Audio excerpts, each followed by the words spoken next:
C'est l'ingrédient préféré de notre cher ami Popeye et ça deviendra peut-être aussi le vôtre après avoir testé la recette d'aujourd'hui.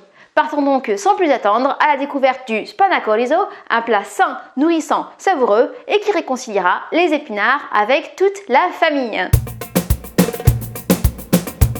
Yassa, Sissi Angélique, je vous souhaite la bienvenue sur Cuisine à la grecque, la chaîne qui vous apprendra à cuisiner grec étape par étape. Si vous aussi vous aimez la cuisine grecque ou que vous souhaitez tout simplement la découvrir, alors n'hésitez pas, abonnez-vous à la chaîne afin d'être notifié de toutes les futures recettes. Pour faire simple, le Spanakorizo, c'est un risotto à la grecque avec du riz et des épinards en plus. C'est un plat simple, rapide à faire, au goût frais et équilibré. Le riz est cuit avec les épinards, l'oignon et des herbes fraîches, comme ici l'aneth. L'ajout du riz aux épinards fait toute la différence. Il coupera l'amertume des épinards, il leur donnera une texture plus crémeuse et il rendra le plat plus complet. Vous pouvez déguster le Spanakorizo comme accompagnement avec une viande ou un poisson, ou alors en tant que plat principal avec du bon pain frais et un morceau de feta. Ceci étant dit, passons sans plus tarder à la liste des ingrédients, ou pâmé comme on dit en grec. Pour faire un Spanakorizo, nous aurons besoin de 50 g d'huile d'olive, ça fait environ 5 cuillères à soupe, d'un oignon, d'un citron, de 150 g de riz rond, de sel et de poivre, d'eau. Alors là on a 1 litre d'eau chaude, mais on va peut-être devoir adapter la quantité selon la recette et le riz que l'on utilise, et de 1 kg d'épinards. Ça paraît impressionnant comme ça, mais vous inquiétez pas, ça va réduire.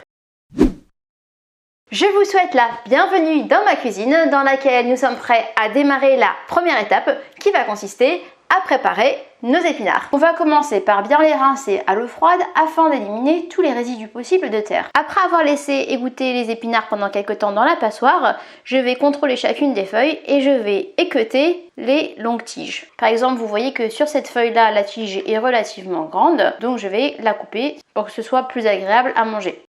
Si vous avez de très grandes feuilles, comme celle-ci par exemple, n'hésitez pas à la couper en 2 voire en 4 pour avoir des morceaux plus petits. Une fois cette étape terminée, je vais laisser mes épinards égoutter pendant quelques instants, le temps de m'occuper de l'oignon. Facultatif, vous pouvez déjà saler vos épinards lors de cette étape, ça va leur permettre de dégorger et donc de perdre leur eau plus rapidement avant qu'on commence à les cuire. Je mélange un petit peu pour que le sel aille bien partout et je réserve de côté. Et on passe sans attendre à l'étape suivante qui est déjà la dernière étape, on va préparer notre Spanakorizo. Je retourne à la planche et je vais ciseler mon oignon. Je verse ensuite l'huile dans la casserole et j'y ajoute l'oignon que je viens de couper. Je mélange tout jusqu'à ce que l'oignon devienne translucide. Totalement facultatif, si vous avez un petit peu d'aneth dans votre frigo, vous pouvez le rajouter avec les oignons car l'aneth se marie très bien avec les épinards.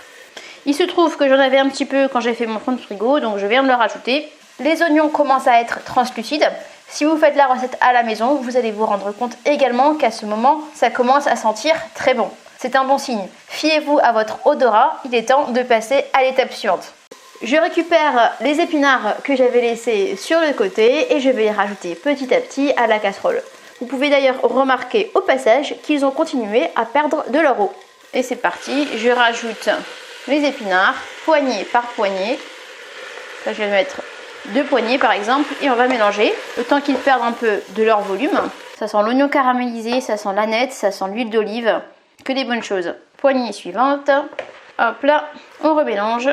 On remarque déjà que le volume a bien diminué par rapport à la grande montagne qu'on a vue tout à l'heure. Là, on est à peu près à 1/3 de casserole. On va pouvoir rajouter le riz au reste de la préparation, mais avant tout, laissez-moi vous dire quelques mots supplémentaires à son sujet. Traditionnellement, on rajoute du riz rond, mais si vous n'en avez pas à la maison, vous pouvez très bien mettre du riz long grain, ça passera très bien. La seule différence, c'est que le riz rond va donner à votre riz une consistance plus crémeuse, plus onctueuse, alors que le riz long grain va donner une consistance plus croquante parce que les grains de riz sont plus fermes. Personnellement, j'aime bien les deux parce que la consistance est relativement différente selon le type de riz qu'on utilise.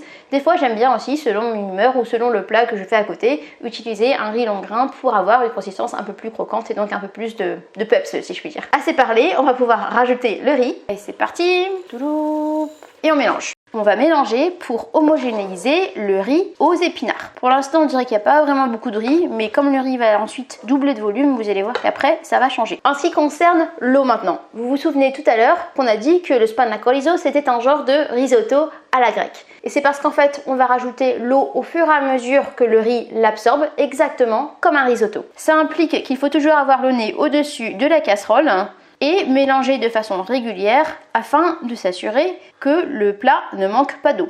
En ce qui concerne le temps de cuisson, fiez-vous à ce qui est indiqué sur votre paquet de riz. S'il est indiqué que c'est un riz en cuisson 15 minutes par exemple, vous pouvez vous attendre à ce que le process d'absorption prenne environ un quart d'heure. N'hésitez pas bien entendu à goûter après le quart d'heure pour vous assurer que le riz a une consistance idéale, il doit être al dente.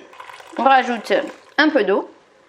Et lorsque cette dernière sera complètement absorbée, je répéterai l'opération jusqu'à ce que le riz semble cuit. On va rajouter un peu de sel et un peu de poivre. Idéalement, essayez de faire cuire votre plat à feu moyen parce que si vous le faites à feu fort, le riz risque d'accrocher à votre casserole. Le riz semble à présent cuit, on va pouvoir s'arrêter là et préparer notre assiette traditionnelle. Je rajoute un filet d'huile d'olive. C'est un plat grec, alors forcément on ne peut pas y échapper. Et je ne l'avais pas oublié, mais vous vous souvenez sûrement que dans les ingrédients de la recette, on avait aussi un citron. C'est maintenant qu'on va pouvoir le rajouter à la fin de la recette. Je rajoute un peu de citron sur mon assiette de spanakolizo. Vous allez voir, c'est la petite touche qui va faire toute la différence. Une toute petite touche de poivre du moulin, 2 petits morceaux de citron supplémentaires pour ceux qui aiment quand c'est vraiment bien citronné. Et c'est prêt. Direction la salle à manger pour goûter. Bon appétit! Allez, je vais remettre une petite touche de citron, comme moi j'aime bien quand c'est bien citronné. Voilà. Et c'est parti.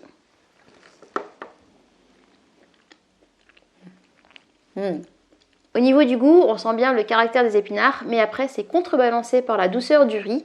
On a aussi une consistance bien crémeuse et pareil, il y a le riz qui donne un petit côté craquant qui vient contraster avec les épinards justement. Un mélange qui se marie très bien et que je vous conseille de tester par vous-même. N'hésitez pas d'ailleurs à utiliser les commentaires pour me dire ce que vous avez pensé de la recette. Si au contraire vous connaissiez la recette mais sous une version un peu différente, n'hésitez pas non plus à la partager parce que ça peut me donner aussi des idées et c'est toujours aussi intéressant de découvrir les versions différentes d'une famille ou d'une région à une autre. Si la recette vous a plu, n'hésitez pas à me le faire savoir en cliquant sur le petit pouce vers le haut qui se trouve juste en dessous de la vidéo. Et si vous souhaitez, vous pouvez aussi télécharger cette recette au format PDF. Pour ce faire, il suffit de cliquer sur le lien qui se trouve dans la description. Il vous emmènera sur mon site cuisinealagrecque.fr où vous retrouverez cette recette par écrit, mais aussi plein d'autres, et où vous pouvez télécharger votre guide gratuit de la moussaka avec tous ses secrets pour la réussir. Sur ce, je vous souhaite Kaldia Alexis et je vous dis à très vite pour une prochaine recette grecque.